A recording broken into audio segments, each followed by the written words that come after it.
Assalamualaikum warahmatullahi wabarakatuh. Alhamdulillahi rabbil alamin wal 'aqibatu lil muttaqin wala 'udwana illa 'alal zalimin. Asyhadu an la ilaha illallah wahdahu la syarikalah wa asyhadu anna sayyidana Muhammadan 'abduhu wa rasuluh. Subhanaka la 'ilma lana illa ma 'allamtana innaka antal alimul hakim. ولا حول ولا قوة إلا بالله العلي العظيم. اللهم رب اشرح لي صدري ويسر لي أمري واحلل عقدة من لساني يفقه قولي. قال الله تعالى في القرآن الكريم: أعوذ بالله من الشيطان الرجيم. يرفع الله الذين آمنوا منكم والذين أوتوا العلم درجات.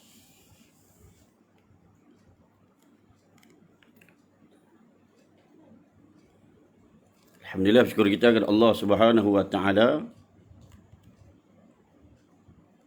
dipanjangkan usia untuk bertemu pada malam yang berbahagia ini, diberikan kesihatan yang baik, tubuh badan yang sihat, akal fikiran yang waras. Moga-moga Allah Subhanahu wa taala merahmati seluruh kehidupan kita di dunia dan memberi kebaikan kepada kita di hari akhirat kelak, insya-Allah.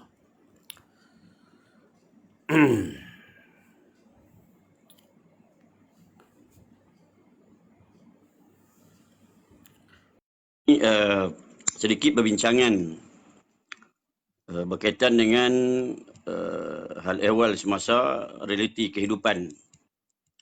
Pertamanya berkaitan dengan patung perhiasan di dalam rumah. Baik, kita akan lihat berkaitan dengan soal jawab berkaitan dengan patung perhiasan dalam rumah untuk tajuk yang pertama. Berapa hukum meletakkan patung perhiasan dalam rumah? Antara adab menghias rumah ialah tidak dibenarkan wujudnya unsur-unsur syirik seperti patung. Bahkan Rasulullah SAW pernah melarang di dalam pesanannya kepada Sayyidatina Aisyah radhiyallahu anha, kata Nabi SAW, sesungguhnya malaikat tidak akan masuk ke dalam rumah yang di dalamnya ada patung. Mana rumah yang ada patung, malaikat tak akan masuk rumah. Maknanya nak menghias rumah, jangan bagi ada patung. Patung. Namun menurut Al-Quran, membenarkannya sebagaimana patung yang dibuat oleh Nabi Sulaiman. Timbul satu soalan. Di dalam Al-Quranul Karim, di dalam surah Saba, ayat ke-13,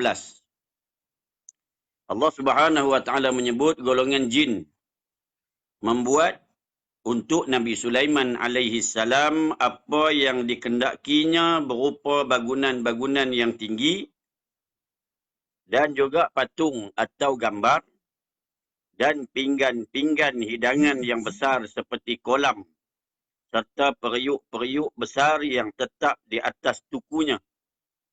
Setelah itu kami perintahkan, beramallah kamu, wahai keluarga Nabi Daud, untuk bersyukur. Dan sememangnya sedikit sekali antara hamba-Ku yang bersyukur. Baik, dalam isu ini berkaitan dengan surah Saba ayat 13, jelas menceritakan Nabi Sulaiman membuat jin membuat patung gambar di zaman Nabi Sulaiman AS dan dibuat itu untuk Nabi Sulaiman. Dibuat itu untuk Nabi Sulaiman. Ayat ni ada dua tafsiran ulama. Yang pertama, memang benar patung ataupun gambar dibenarkan dalam syariat Nabi Sulaiman. Namun amalan ini diharamkan dalam syariat Nabi Muhammad sallallahu alaihi wasallam. Syariat Nabi Sulaiman boleh. Syariat Nabi Muhammad tak boleh. Tak boleh. Tafsiran yang kedua, patung ataupun gambar yang dimaksudkan hanya merujuk kepada sesuatu yang tidak memiliki ruh. Seperti pokok, laut dan pemandangan bukannya haiwan ataupun manusia. Ada satu lagi pandangan zaman Nabi Sulaiman yang dimaksudkan dengan patung ataupun gambar itu ialah yang tidak memiliki ruh. Seperti pokok, bentuk laut, bentuk pemandangan yang bukan haiwan dan bukan bentuk manusia. Baik. Maka dalam syariat Nabi Muhammad sallallahu alaihi wasallam dilarang untuk berkaitan dengan gambar dan juga patung. Gambar dan juga patung. Disebut dalam riwayat Al-Bukhari dan Muslim, sesungguhnya orang yang paling berat siksaannya pada hari kiamat ialah orang yang membuat ukiran dan juga memahat patung. Memahat patung. Dan kata Nabi SAW, sesungguhnya para pelukis akan dikenakan azab pada hari akhirat. Lalu dikatakan kepada mereka, berikanlah nyawa pada apa yang kamu lukiskan itu. Ini bagi orang yang melukis.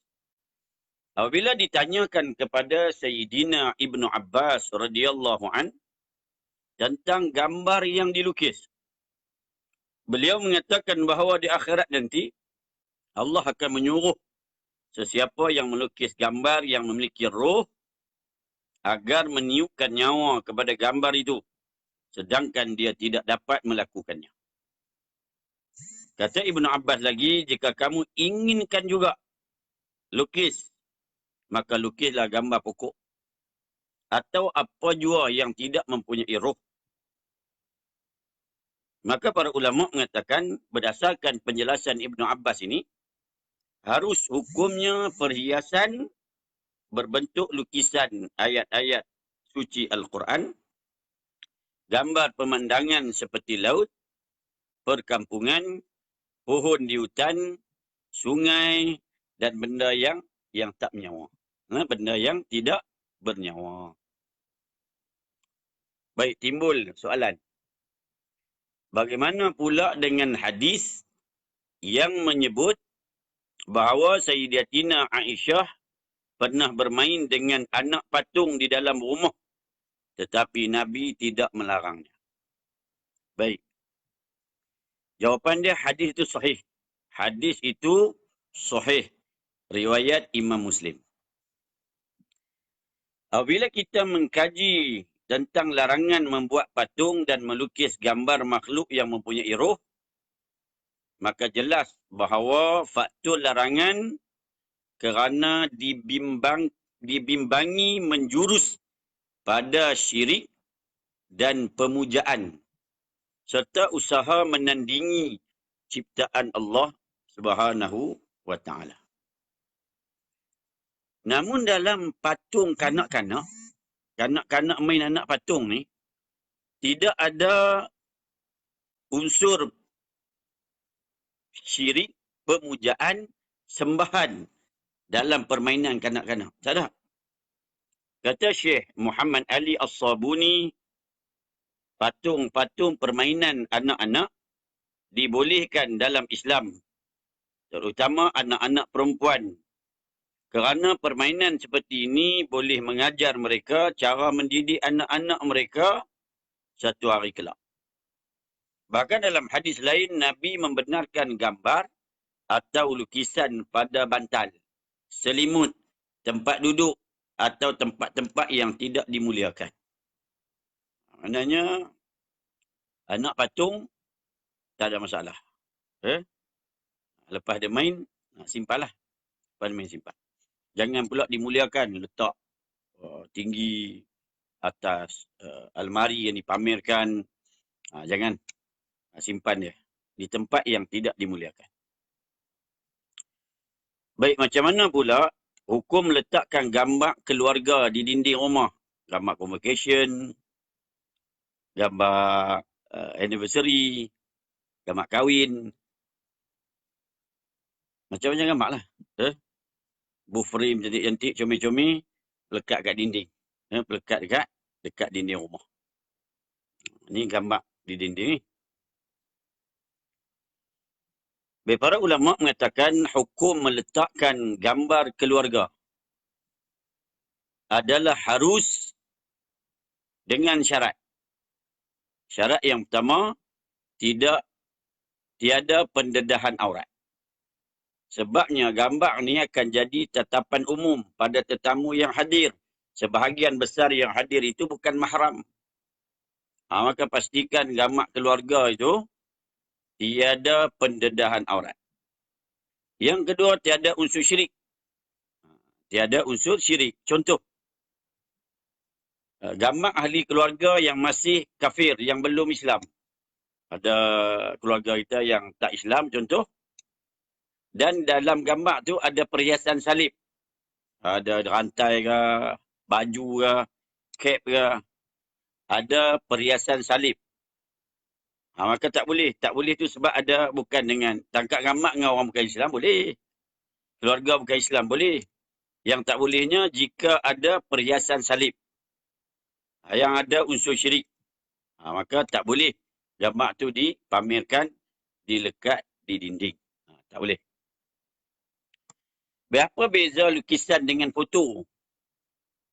Kenapa lukisan haram, lukisan manusia, binatang haram, tapi foto boleh?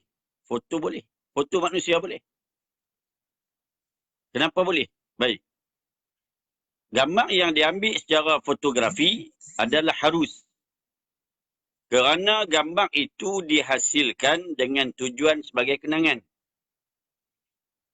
Namun lukisan pula bertujuan untuk menyamai dan menandingi ciptaan Allah. Itu yang dilarang dalam hadis.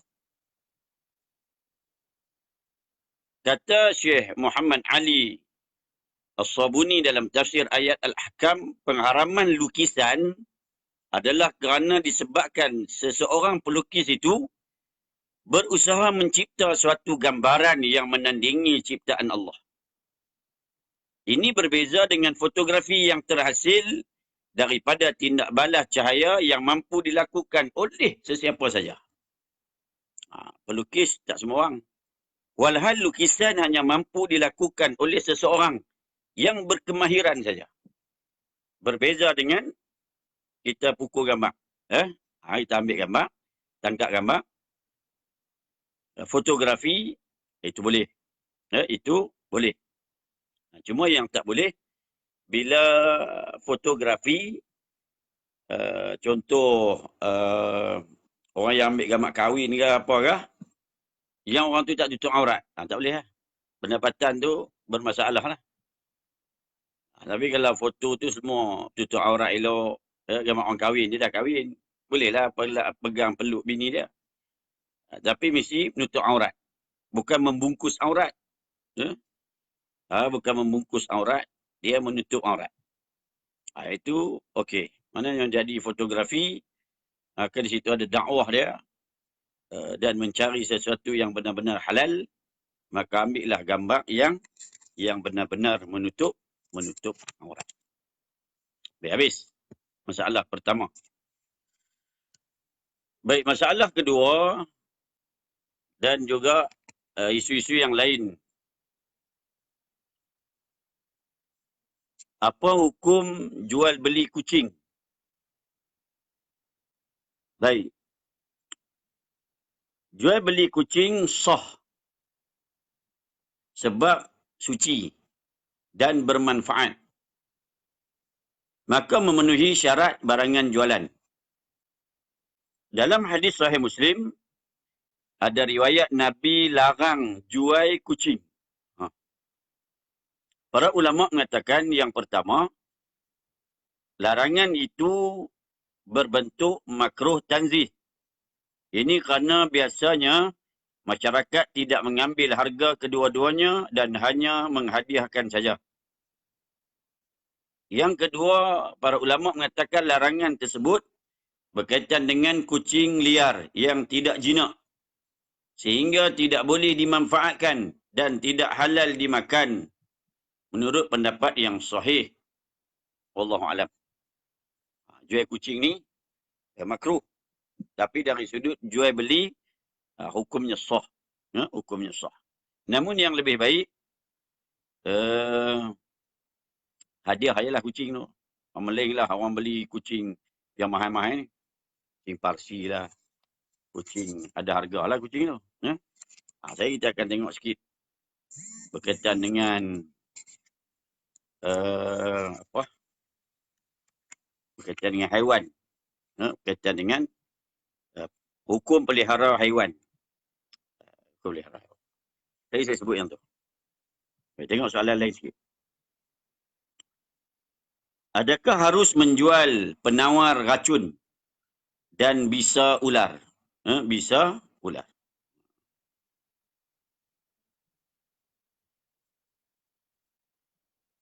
Baik, jika penawar ular tu dan bisa ular tu suci, maka harus dijual. Harus. Kalau tak suci, tak harus dijual. Tak harus dijual. Jika seorang tabib tangkap ular, lalu dia simpan seperti kebiasaan. Jika ular tu mati, adakah dia berdosa? Jika ular tu patuk dia, adakah dia dikira sebagai berdosa? Dan jika ular tu terlepas dan merosakkan sesuatu, adakah dia kena bayar ganti rugi? Para ulama mengatakan jika dia memburu ular agar masyarakat percaya dengan kemahiran dia dan memang dia pakar dalam pekerjaan tangkap ular dan selalunya selamat, maka jika dia dipatuk ular tu, dia tak berdosa. Tapi kalau memang tak erti saja nak pergi tangkap ular, kena patuk, berdosa. Jika ular tu terlepas dan merosakkan barangan orang lain, dia tak wajib ganti. Tak wajib. Ini fatwa Imam Nawawi. Sebab dia seorang yang pakar. Cuma hari tu tersilap sikit, kena patuk ke, terlepas. Dan merosakkanlah apa satu dua benda. Baik. Apa hukum kasih binatang? Bukan kasih itu bagi. Mengkasih. Kasih binatang. Berkata Imam Al-Barawi, tidak halal mengasihi haiwan yang tidak dimakan. Tak boleh kasih haiwan yang tak dimakan. Adapun haiwan yang dimakan, lembu, kambing, maka boleh mengasihinya ketika ia masih kecil dan tidak boleh kasih dia ketika dia sudah besar. Haiwan ni kalau kita kasih, dia jadi gemuk, menambahkan daging. Maka tak boleh kasih kucing semua, tak boleh. Tak boleh sebab dia bukan binatang yang halal dimakan. Boleh kasih binatang yang halal dimakan sahaja. Baik. Apa hukum makan daging mentah? Hukumnya boleh. Boleh. Kalau lalu, makanlah. Tak payah masak. Basuh elok-elok, makan mentah. Makan mentah. Tak masak tak apa. Tak masak boleh makan. Daging mentah boleh dimakan.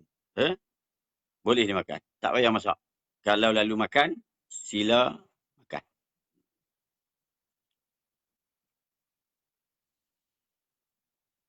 Ini masalah besar ni. Apakah makruh makan dan minum sambil berdiri? Bagaimana cara nak jawab hadis-hadis yang melarang?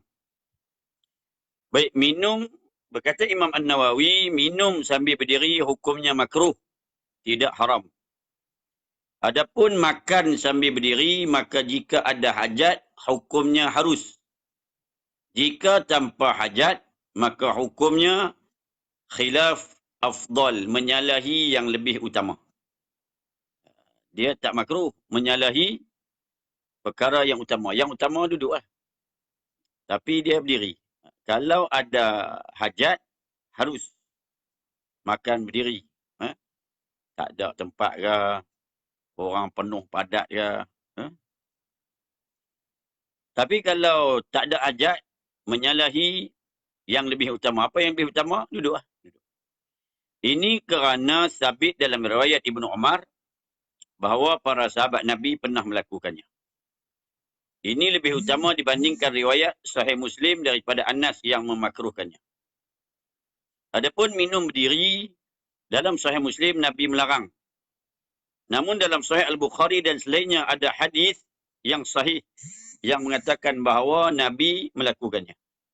Maka hadis-hadis larangan menunjukkan hukum makruh tanzih. Dan hadis-hadis perbuatan Nabi menunjukkan tidak haram. Ya.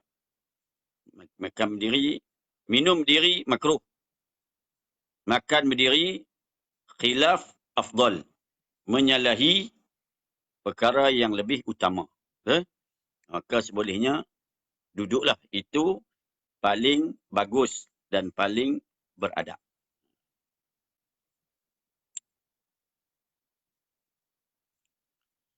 Adakah syaitan memakan dan meminum daripada makanan atau minuman manusia? Ya. Syaitan makan dan minum daripada makanan manusia. Ya. Bagi siapa-siapa yang makan minum tanpa baca bismillah dan juga makan dan minum dengan tangan kiri, maka ditumpang makan oleh syaitan.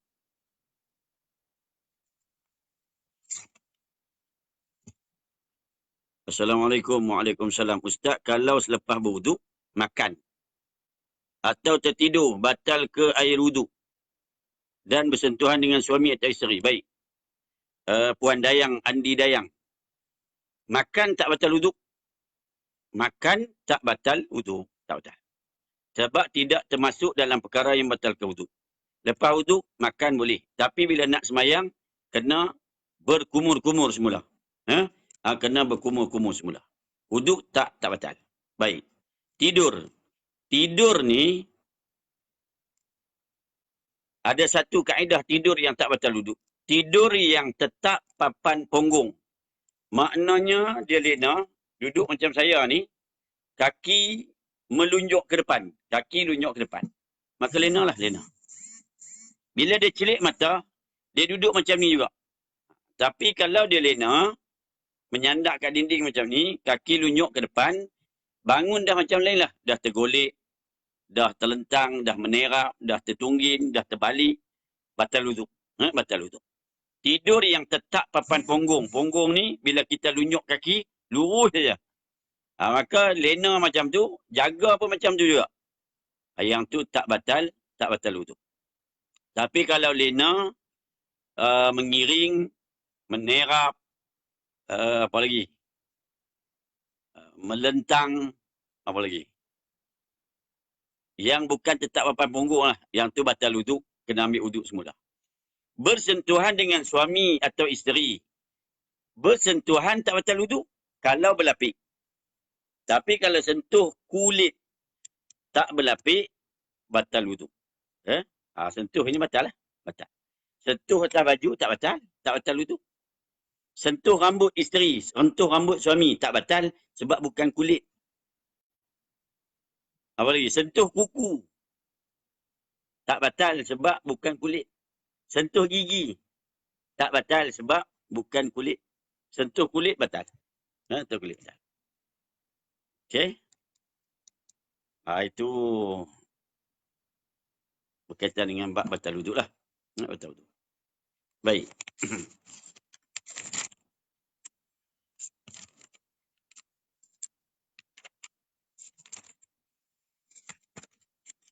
Baik. Perkara yang ketiga berkaitan dengan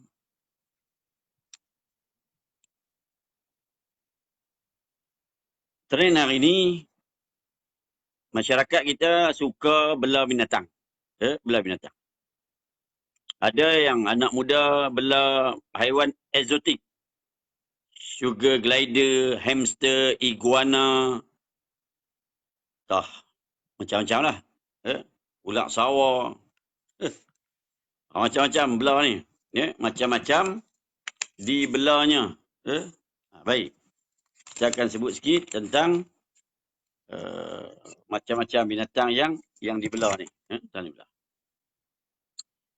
Pertama sekali, hukum pelihara haiwan. Asal hukum pelihara haiwan terdapat dalam hadis Nabi SAW berkaitan kucing. Kata Nabi, sesungguhnya ia bukan najis. Ia hanya termasuk daripada haiwan-haiwan yang suka berkeliaran bersama kamu. Riwayat Abu Daud. Daripada hadis ini, kita merumuskan bahawa sifat utama haiwan belaan mesti suci dan tidak membahayakan. Selain itu, haiwan itu mestilah bermanfaat pada syarak. Rasulullah SAW sendiri sangat mencintai kuda. Sebab ia haiwan yang boleh digunakan untuk berjihad. Begitu juga unta dan keldai. Yang ni boleh jadi kenderaan. Kenderaan. Adapun haiwan yang bernajis, haiwan yang berbahaya, ataupun haiwan yang diperintah untuk bunuh, sunat bunuh, maka dia tak boleh dibelah. Walaupun comel, macam mana pun rupa dia. Sebab belah haiwan ni dikira melanggar perintah agama. Boleh belah binatang ni. Tapi tak semua binatang boleh dibelah. Tak semua. Apa itu haiwan yang suci? Semua haiwan yang dihukumkan suci semasa hidupnya. Kecuali haiwan tertentu yang ditetapkan najis. Seperti yang haiwan bernajis, anjing, babi, yang lahir daripada kedua-dua ni. Apa dia haiwan yang sunat dibunuh? Yang diperintahkan bunuh? Ular. Ada orang belah ular hari ni. Tak boleh. Yang kedua, gagak. Yang tiga, tikus. Yang keempat, anjing gila. Yang kelima, burung hering. Yang keenam, cicak. Ada orang belah cicak. Ramai belah cicak di rumah ni. Bukan belah, dia duduk ada. Dia tak boleh suka-suka hati untuk nak belah semua binatang. Tak boleh. Ada haiwan yang boleh, ada haiwan yang tak boleh. Baik, dalam Islam adakah haiwan memiliki perasaan? Haiwan ada perasaan? Baik. Ya, jawapan dia. Ya. Haiwan memiliki perasaan. Dan Islam mengiktiraf perasaan yang dimiliki oleh haiwan. Jiwa binatang memang lebih rendah daripada manusia. Namun, binatang juga mempunyai perasaan. Binatang rasa sakit, lapar, takut, suka, sedih. Itu perasaan binatang. Sebab itu Islam mewajibkan berlaku ihsan kepada haiwan dan tidak boleh memperlakukan binatang dengan kejam. Saya jumpa anjing, baling batu. Tak boleh. Dia ada perasaan. Baik, Ya'la bin Murrah menceritakan kisah seekor unta yang datang kepada Nabi dengan berlinangan air mata. Rasulullah bertanya kepada unta tu, di mana pemilik unta ini? Nabi tanya, di mana pemilik unta ni? Nabi tanya sahabat. Siapa tahu unta ni siapa punya? Kerana unta ni mai mengadu kepada aku, banyaknya kerja yang dibagi oleh tuan dia dan sedikitnya makanan yang diberikan kepada dia. Unta mai mengadu dekat Nabi, tuan dia suruh buat kerja teruk dan bagi makan sikit. kata Nabi, berbuat baiklah kepadanya. Hadis riwayat Imam Ahmad. Dia ada perasaan. Dia main jumpa Nabi, unta ni main jumpa Nabi, berlinangan air mata. Main mengadu dekat Nabi. Tuan dia suruh buat kerja teruk. Bayangkan binatang pun tak boleh. Bayangkan orang. Jadi bibi daripada subuh sampai pukul 1 pagi duduk suruh buat kerja lagi. Dosa. Maka dia apa, ada waktu rehat. Waktu makan. Sehingga Nabi sebut pada sahabat, bagi jamulah pembantu kamu makan sebagaimana apa yang kamu makan. Dan buat kerja kena ada waktu rehat dia. Rehat. Tak boleh dikerahnya habis-habisan. Tentang kita bayar gaji, kita kerah habis-habisan. Tak boleh. Berpadanan dengan bayaran dan berpadanan dengan pekerjaan. Sebab itu, para ulama suruh buat ihsan dengan binatang. Jangan menyembelih haiwan di hadapan haiwan yang lain. Tak boleh. Korban, misalnya korban. Tahun ni ada korban. Sembelih binatang, ramai ni. Banyak binatang ni. Binatang korban ada 20 ekor. Kena buat tirai kat dia. Ambil kain terpan buat tirai. Sembelih seekor ataupun banyak ekor kena tutup. Jangan menyembelih haiwan di hadapan haiwan yang lain. Ini antara adab dengan haiwan. Dia ada perasaan. Yang kedua, jangan mengasah pisau di hadapan haiwan yang akan disembelih. Haiwan tu nak kena sembelih, tang tu asah pisau. Susap depan haiwan tu. Tajam pula tu. Bersinak-sinak kena cahaya matahari. Seram dia. Yang tiga, jika seekor kucing atau anjing sedang memakan sesuatu, maka tidak boleh merebut makanan itu daripadanya. Melainkan makanan itu milik seseorang. Ya. Semua ini disebut dalam kitab-kitab para fuqaha. Berkaitan dengan perasaan haiwan. Baik. Soalan. Saya berhasrat untuk membela seekor kucing Parsi. Namun menurut teman saya, kos penjagaan bulanan sekitar 200. Itu pun tak cukup sebenarnya. Kadang-kadang lebih daripada itu. Sekali fikir macam tak patut pula. Tu kalau belah seekor, belah 5 ekor. Saya baca taman tadi. Kisah orang belah ulang. Ulang. Sebulan dekat 800 bagi makan. 800. Bayar rumah. Bayar kereta. 800. Dia kaya kot. Baik, kita tengok jawapan dia.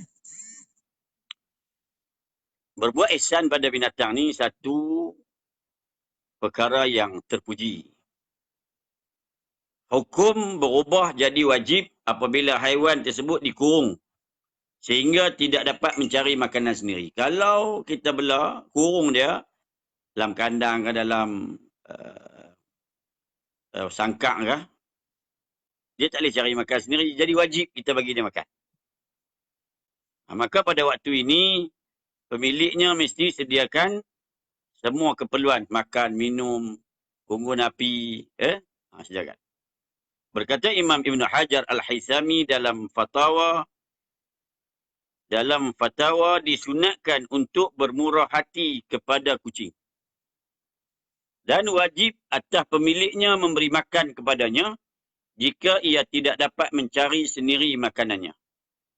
Namun begitu, hendaklah perbelanjaan untuk haiwan dalam had yang berpada. Jangan terlalu berlebih dengan mencarikan makanan yang halal, membuatkan sangkar yang mewah dan seumpamanya. Perbuatan seperti ini dikhawatiri termasuk dalam pembaziran yang terlarang.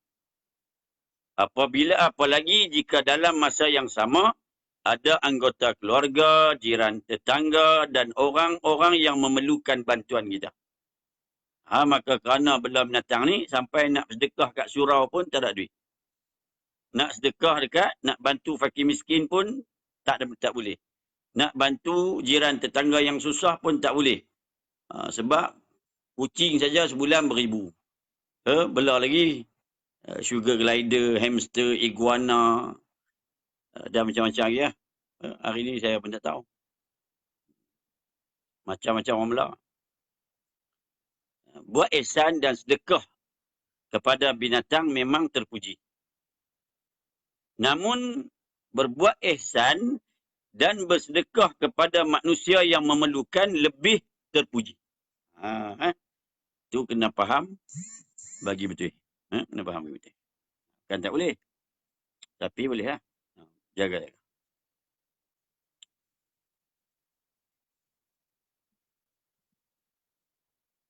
Baik, ada satu masalah lagi. Saya ada seorang jiran yang memelihara kucing.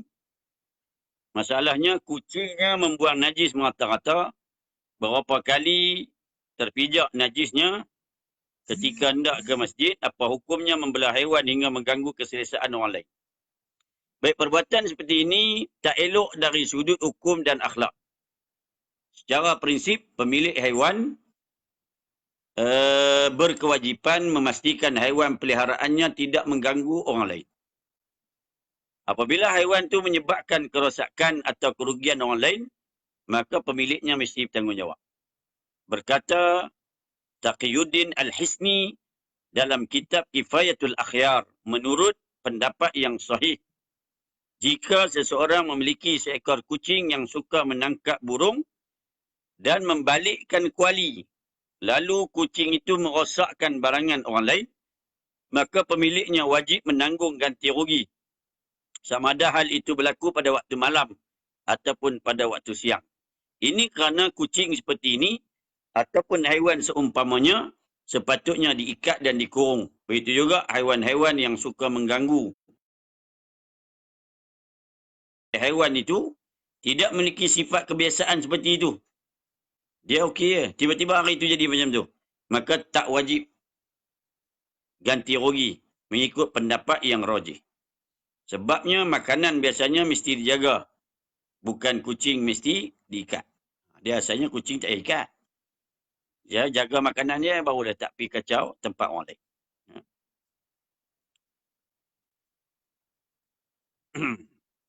Maka yang paling bagus, tak payah pendekatan hukum tu. Kalau nak bagus lagi, bincanglah dengan kejiranan atas semangat ukhuwah supaya masalah-masalah ni dapat diatasi dengan baik. Dia rosak barang ke, cakap cushion motor ke, luka cushion motor hari ni, maka dikenal pasti kucing sabar. Minta ganti rugi yang berpadanan dan berpatutan, jangan sampai bermasam. Ada orang belah kucing tak cakap dengan jiran sebab isu kucing. Kan fikirlah, kalau berak mata ni dah termasuk perkara yang membawa pada dosa kerana telah menyusahkan dan menyakiti jiran. Baik. Apa hukum membela haiwan eksotik? Dia bela iguana, ulat sawah albino, lagi nampak lagi. Benda-benda pelik-pelik ni lah. Baik, setiap haiwan yang wajib dibunuh, maka ia haram dibelah. Betul lah. Setiap haiwan yang tidak wajib dibunuh, maka ia halal dibelah.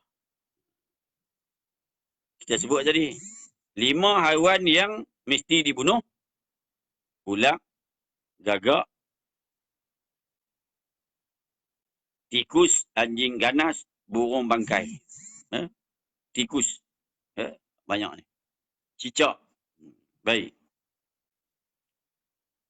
Dia Nabi sebut banyak tu lah. Cuma ulama kiaskan dengan haiwan yang lain yang ada sifat perosak dan sifat yang membahayakan. Seperti kalau jengking, labah-labah beracun. Ini benda bahaya. Tak boleh belah.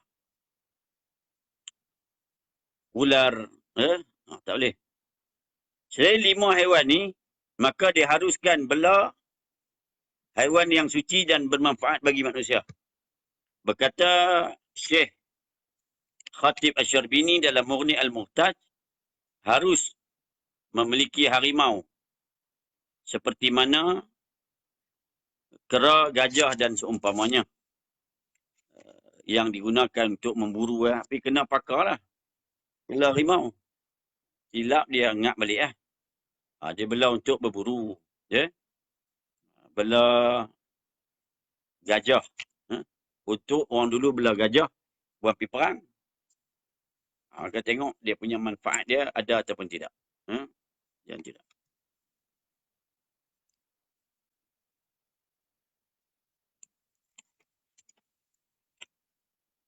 Betul ke berdosa hukumnya mengurung haiwan peliharaan seperti burung? Buah dalam sangkar ni. Buah dalam sangkar. Belah burung, buah dalam sangkar. Boleh tak boleh? Ada orang kata tak boleh. Baik. Perbuatan belah binatang dalam sangkar ni, kurung, tidak berdosa selagi makan, minum, keperluan haiwan itu tersedia. Ini pendapat jumhur ulama' daripada mazhab Syafi'i, Hanbali dan satu pandangan dalam mazhab Maliki. Boleh belah dan kurung binatang. Tapi dengan syarat makan, minum, keperluan haiwan tu terjaga, terjamin. Ada sebuah hadis. Rasulullah melihat seorang anak bernama Abu Umair sedang bermain dengan burung. Baginda tidak melarangnya ataupun menegur ibu bapanya. Malah baginda bertanya kepadanya, wahai Abu Umair, apa khabar burung belaan kamu? Riwayat Al-Bukhari dan Muslim. Hadis ini menjadi dalil para ulama untuk membolehkan mengurung haiwan. Imam Al-Qaffal pernah ditanya mengenai hukum mengurung haiwan di dalam sangkar untuk menikmati suaranya. Belah burung merabuk, burung tekukung, burung murai. Maka dijawab hukumnya boleh. Asalkan pemiliknya menyediakan segala keperluannya seperti mana haiwan yang diikat. Demikian yang terakam dalam kitab Al-Iqna'. Meskipun begitu, tidak dinafikan sebahagian ulama' yang mengharamkan perkara ini. Antaranya ulama' mazhab Hanafi dan Maliki mengatakan bahawa menahan burung, mengurung burung bukan untuk dimakan. Hukumnya haram kerana ia satu penyiksaan. Namun menurut pandangan kita, mazhab Syafi'i, pendapat pertama lebih kuat, yakni pandangan jumhur lebih kuat, yakni harus tak berdosa dengan syarat keperluan makan minum dia semua cukup. Semua cukup. Itu boleh.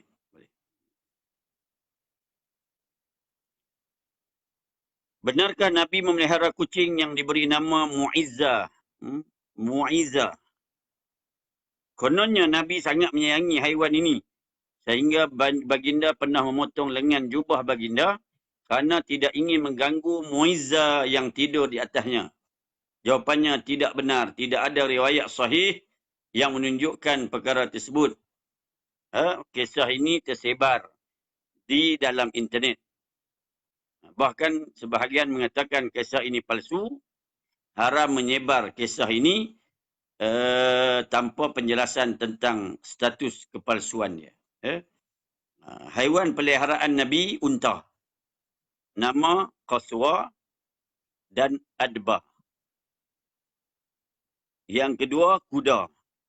Yang tiga, Nabi bela keldai. Yang keempat, Nabi bela baral. Yang kelima, Nabi bela kambing. Ini yang disebut dalam kitab Zadul Ma'ad. Kucing Abu Hurairah yang belah, bukan Nabi yang belah. Ada lagi bab binatang ni. Bab belah binatang. Orang kita biasa bagi nama. Nama untuk kucing. Si tumpuk, si belang, si apa lagi. Buh lah nama apa pun. Eh, Boleh lah buh nama. Buh nama kucing dia nama Camry. Kucing dia nama X50. Buh nama. Nama binatang. Tapi orang masyarakat kita suka letak nama. Nama binatang. Tak nama. Panggil macam-macam nama. Si manis lah. Jawapannya boleh. Kerana Nabi SAW bagi nama pada binatang pemeliharaan baginda. Kebanyakan nama yang diberi bersempena sifat yang terdapat pada haiwan tersebut. Seekor unta Nabi diberi nama Adba yang bermakna terbelah telinga. Begitu juga Duldul, seekor baral Nabi yang suka bergoyang-goyang ekor dia. Dia suka bergoyang-goyang bila berjalan. Duldul nama dia. Apa boleh nama macam Nabi letak? Duldul, Adba. Namun para ulama mengatakan bagi nama pada haiwan itu harus, namun elakkan nama-nama yang biasa digunakan untuk manusia. Terutama nama Nabi, nama tokoh ulama. Kerana perkara ini boleh dikira sebagai satu penghinaan. Tak boleh buh nama kucing, nama lembu kita, buh nama Adam. Tak boleh, dosa. Satu penghinaan nama Nabi. Tak nama lain. Letak nama lain. Tak nama khaita ke. Itu lebih baik. Itu lebih baik.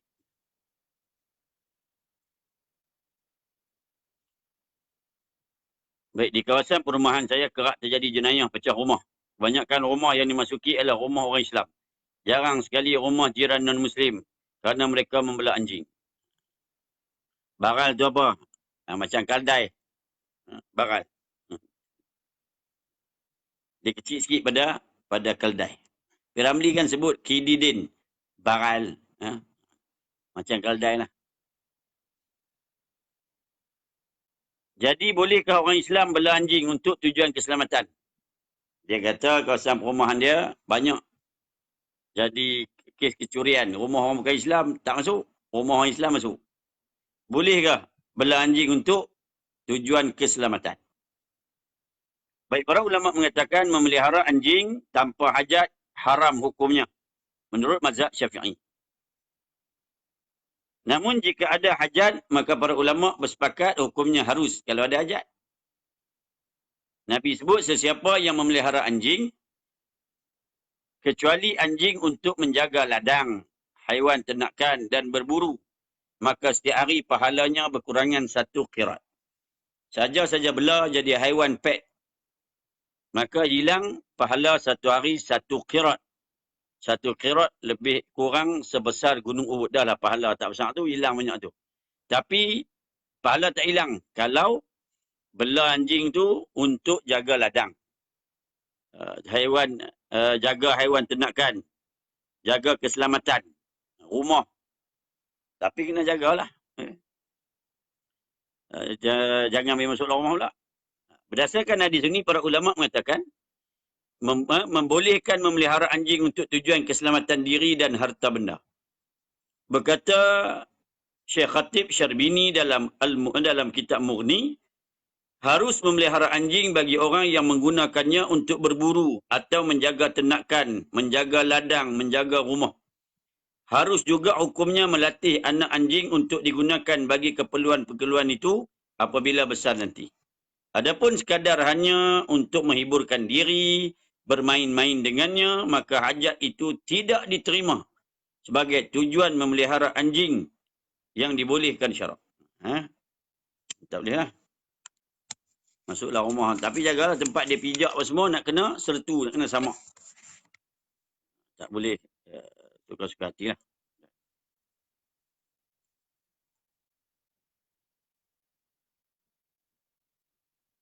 Sama boleh bela ikan dalam akuarium.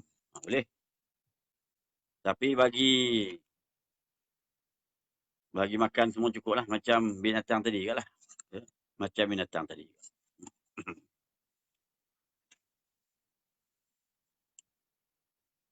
Lagi 5 minit. Lagi 5 minit.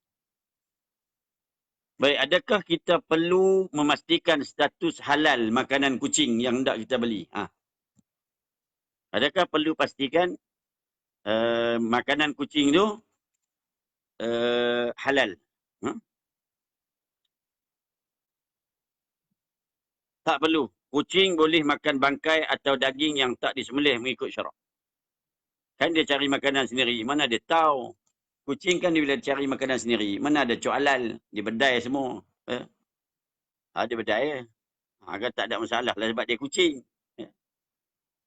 Makan makanan halal ini wajib untuk manusia. Bukan binatang. Dan binatang tidak ada hukum taklifan syarak. Tak ada masalah. Bagi dia makan makanan yang tak halal. Bangkai ke, macam mana ke. Syarat dia makanan tu tidak membahayakan binatang itu dan tidak diambil daripada hak orang lain. Ada satu soalan. Kucing kesayangan kami sekeluarga mati dilanggar di depan rumah tempoh hari. Jadi kami kutip bangkainya dan tanam. Adakah terdapat panduan hukum menguruskan haiwan peliharaan yang mati? Nak kena mandi kafan tak? Kucing dia mati. Ada tak panduan hukum syarak? Mandi, kafan, semayang. Perlu ke? Saya terfikir soalan ini setelah melihat anak-anak kecil saya beria-ria baca doa, sedekah Fatihah, buat tahlil untuk kucing. Ya, tak ya juga tak. Sayang kucing dia. Sayanglah. Mati pula kucing dia. Malam tu kita pun dapat lah. 3-4 bungkus makanan. Sebab buat tahlil kucing mati. Arnak mati. Arkus mati. Dalam Islam tidak ada hukum khas dalam menguruskan bangkai haiwan sebagaimana mengurus jenazah manusia. Tak perlu mandi, kafan pun tak ada lah. Cuma haiwan yang mati wajib dilupuskan agar tidak menimbulkan gangguan pada manusia. Antara cara terbaik ialah tanam. Tanam dia. Tapi dia tak tumbuh apalah. Tanam kucing. Dan haram biak macam tu. Dan buang lentur sampah hingga mereput, berbau busuk semua ni, tak boleh. Maka tanam dia lah. Habis kalau ikat elok tak busuk apa, tak apa.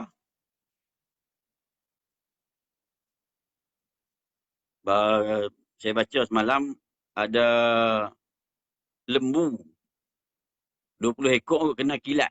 Ada satu penternak tu diuji oleh Allah Ta'ala. Moga Allah ganti yang lebih baiklah untuk dia. Kena panah petir, mati. 20 ekor apa. Tergelempang semua tu. Nak buat macam mana? Tanam lah. Tapi sebelum tanam, kalau boleh. Yang tak boleh makan lembu tu. Daging lembu tu. Tapi kulit dia boleh dimanfaatkan. Kulit tu boleh disamak. Basuh elok-elok semua. Boleh buat baju. Boleh buat gendang. Boleh buat tali pinggang. Kulit lembu. Banyak tu. 10 ekor, 20 ekor. Kulit tu boleh dimanfaatkan. Ambil lah manfaat. Daging tu kalau boleh diproses jadi bangkai lembu tu. Diproses jadi makanan kucing ke, makanan apa ke. Boleh lah. Sebab untuk binatang tak apa. 20 ekor kot, 10 ekor kot kena kilat, kena petir. Belum ni tengok semua main kambui macam tu . Maka kulit dia boleh dimanfaatkan. Kulit. Daging dia pun kalau elok lagi, boleh diproses. Buat baja ke, buat makanan binatang lain ke, makanan kucing ke, makanan harimau ke. Bagi kat harimau boleh. Pergi hantar kat zoo. Banyak juga dia tengok 2-3 berita dah. Kena apa? Kena kilat. Kena petir. Manfaatkan lah. apa yang boleh dimanfaatkan. Kalau tak boleh ke, berulat dah semua, kambuh lah. Kambuh. Tahlil. Doa dan tahlil untuk manfaat manusia di akhirat. Maka tidak ada keperluan untuk binatang kesayangan. Tak perlu. Buat tahlil bagai, buat dah 30 juzuk. Kucing ni mati. Kacau lah, kacau.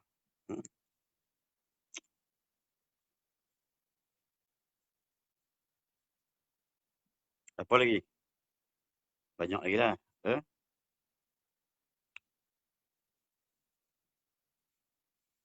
Apa hukum beli kucing harga 4,000? Masya Allah. Hukum jual beli kucing menurut pendapat jumhur adalah harus. Kita sebut tadi. Sah hukumnya. Namun dari aspek akhlak dan keutamaan, usahlah menghabiskan duit pada sesuatu yang tidak memberi manfaat yang besar. Boleh jadi haram jika perkara ini dinilai sebagai pembaziran. Kalau seekor kucing sampai 4-5 ribu. Dia jadi pembaziran. Sebab kalau kita infak dan menolong orang yang lebih memerlukan, maka itu jauh lebih baik, jauh lebih terpuji.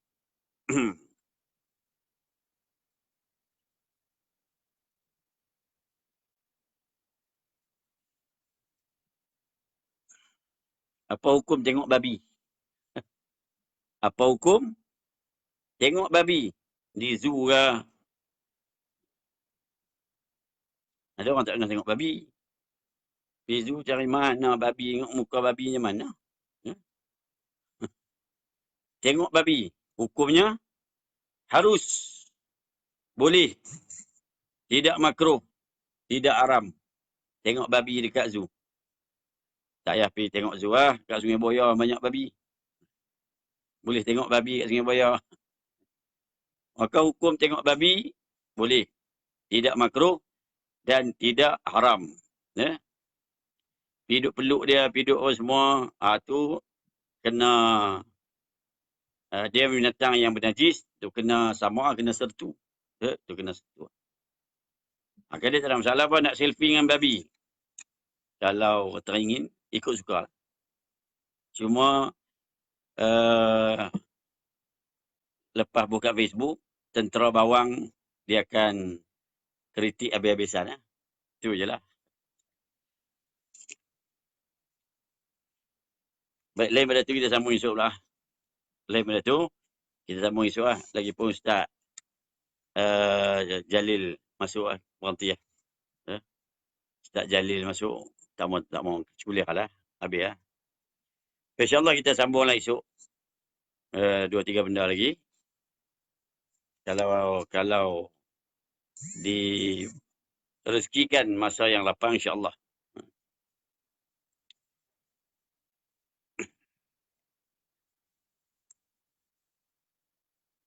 Masalah kucing pada 1-2 benda lagi.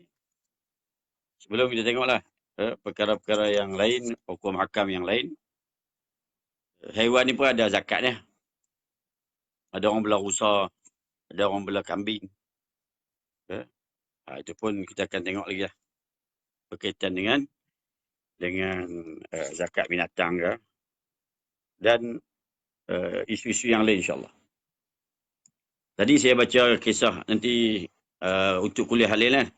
Tadi saya baca tentang atlet di zaman Nabi. Ada sahabat Nabi. Dia boleh lari daripada Mekah ke Madinah. Sehari dia sampai. Sehari dia sampai. Ada sahabat Nabi yang lari tempat yang 8 hari. Dia lari 2 hari, 3 hari sampai.